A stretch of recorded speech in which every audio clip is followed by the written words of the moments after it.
All right, good afternoon. October the 28th, 2023. The rut is getting into swing down here in South Georgia. I wouldn't say it's completely there, but I noticed some scrapes around one of my stands that have been dormant since last year. I looked this morning, and sure enough, a buck has gone in there and started scraping a little bit, and it's been full of leaves every time I checked it. Unless there's a prankster around there making scrapes to get me excited. Out here with my Excalibur Mag 340 crossbow. This is a recurve crossbow. I chose recurve because it's less complicated. It's easier to work on, and it's plenty fast, 340 feet per second. And you got to be careful with this thing now. I made the mistake last year of sticking my thumb up a little high, and I was trying to film too, and that got me kind of distracted, and I knocked the side of my thumb off right there. Big thing, but it's all better now.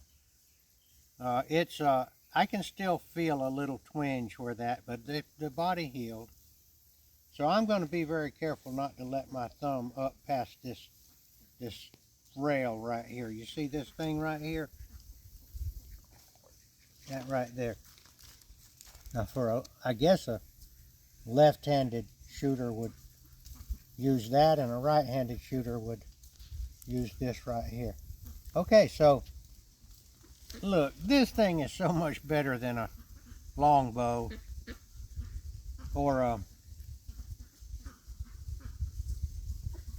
recurve, and I guess it's even better than a compound. It shoots faster. One thing I like about it is there's very little movement. You know, you don't have to move very much. You get it cocked and you just pick it up and point it. It's got a scope on it. It's got a lighted reticle. It's got two colors. Green is for daytime. No. Green is for nighttime. And red, or when it begins to get dark, you're not supposed to be shooting any deer at night. And then the red is for the daytime when there's a lot more light and it's easier to see. Now, when I first got it, I didn't realize it had a lighted reticle, and I was just using the black, that was nothing lighted, but it is a great advancement. You got a 20-yard pin, 30, 40, and 50. Let me see how many there are. So there's 20, 30, 40, 50, 60. 20, 30, 40, 50, 60. I've never shot further than 30 yards with it. Now the deer will jump the string even at 340 feet per second if they're way on out there, 30 yards or more. But if they're inside of 20 yards like that, they just don't have time. It gets to them so fast. But I guess this is what I'm going to be hunting with. Now, I've got a couple of stands that the deer, a couple of tripod stands that I have set up in thick places, and if I see a deer, it'll be close. And there I could use my longbow. But I guess this is not considered traditional. I don't know if it is. It's not. But I hunted longbow and recurve since I was 14 years old until I was probably 70.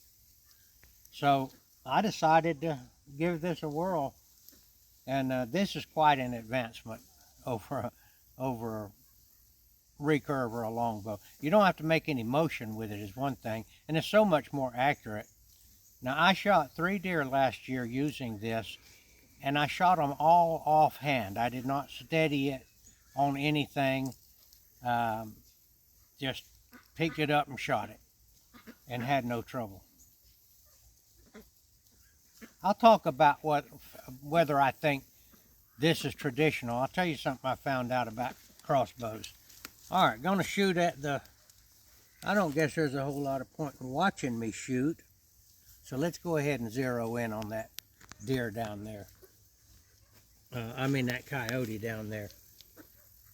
Zoom in on it. This is 20 yards here. 20 yards.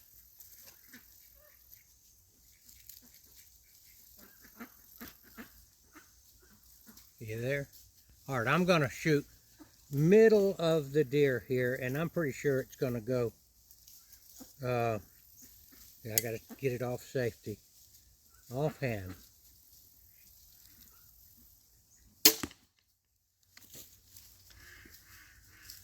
I can't see it myself. It's about in the middle, isn't it, Debbie? Mm-hmm. Okay. Good shot. All right. So let's talk about this a little bit. Turn it back over here to this machine here.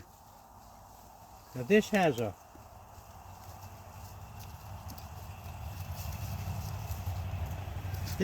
cocking device that you will buy with it. I think the new ones haven't even upgraded more than this one. This one's 3 years old. They have a cocking device that's even better than this now. I wouldn't buy a bow like this without this. Now I can pull it. There's a rope cocker that comes with it, and I'm barely strong enough to cock this with that. But it's not about strength. If you want to get out there and shoot and tune your equipment up and all that, you don't want to be cocking that thing 15 times. This is the handle. This works very well. Okay, now I saw a show on the History Channel or something like that. Don't remember where, don't remember when. It's been within the last 5 years though. And they have discovered crossbows that were 1,000 years ago.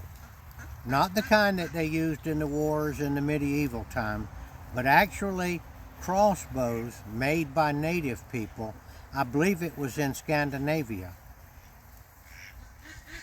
And what I'm telling you is they go back 1,000 years at least. So I think it's traditional. Now, of course, it didn't have the cocking device. It probably wasn't as powerful as this. It didn't have a scope. No, I'm not going to claim this is traditional.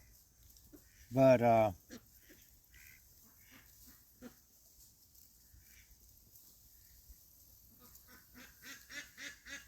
I don't guess anybody's going to think bad of me for using this crossbow.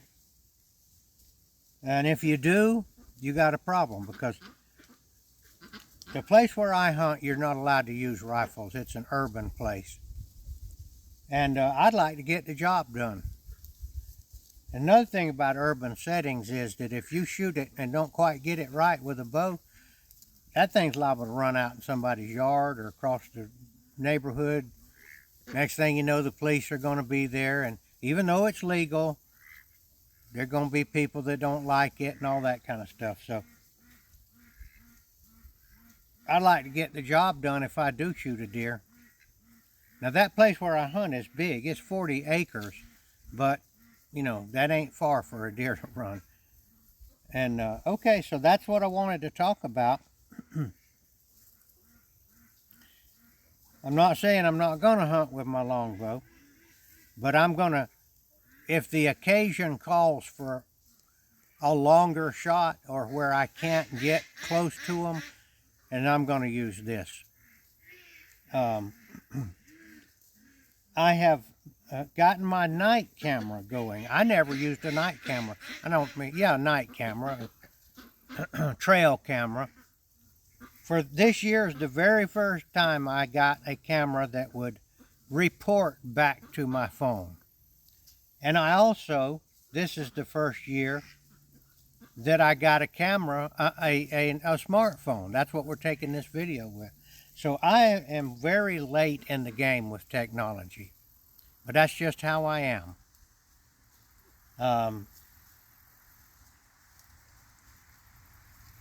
The reason I got the smartphone was because my Sony camera tore up, and it was 20 years old at least, probably 25. And I needed a way to take videos. And so I have gotten help from the kids how to work this smartphone. And now I've gotten into a trail camera that will report back to me. Well, what I'm seeing is that the bucks are mostly coming in the middle of the night to the corn.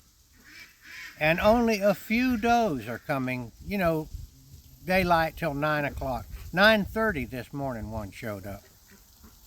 And I moved the camera today and moved it to another spot, a couple of 100 yards away, to see what was going on over there. There's deer over there too. So I guess I'm trying to justify in my own mind whether I am betraying the traditional community. And I would say not. I was almost in on the very beginning of that movement back in the 1960s. So a lot of what we're doing in archery is being controlled by people that are making equipment. And that's great. You know, this is a capitalist society. But with a machine like this right here, and a pretty good chair or bucket to sit on, get your wind right, back yourself up in kind of a hidden place, and sit real still, that's pretty deadly with an outfit like this. If they're out there at 30 yards or so, you're going to need to aim low if you can, because that deer is going to duck down some.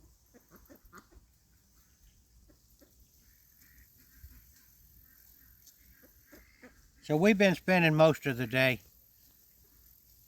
checking the camera, moving it, making sure things are going good out there at the deer hunting property. Another thing those deer cameras are good for is checking on who's coming around there that's not supposed to be around there. I think that's slowing down some trespassers, too.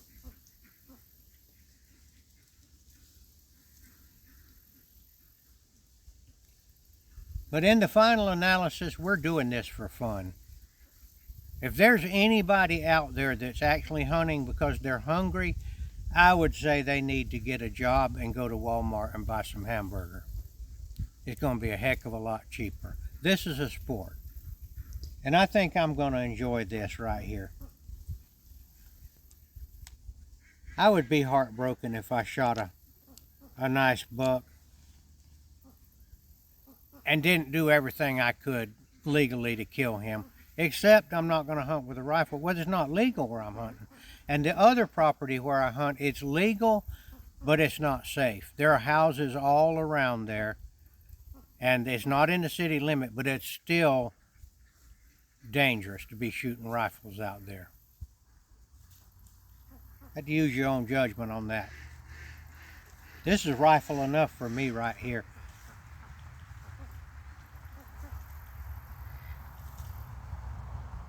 So that's what I'm going to be doing.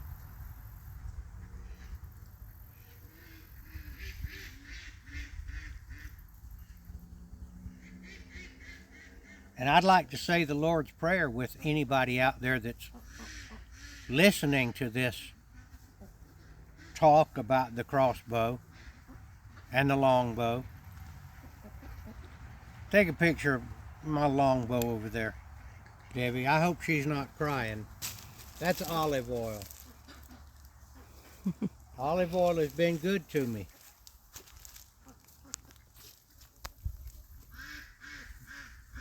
All right, let's try to say the Lord's Prayer. If you don't know it, learn it. And then I'll end this video. Our Father, who art in heaven, hallowed be thy name. Thy kingdom come, thy will be done on earth as it is in heaven. Give us this day our daily bread, and forgive us our trespasses, as we forgive those who trespass against us. Lead us not into temptation, but deliver us from evil. For thine is the kingdom, the power, and the glory forever. Amen.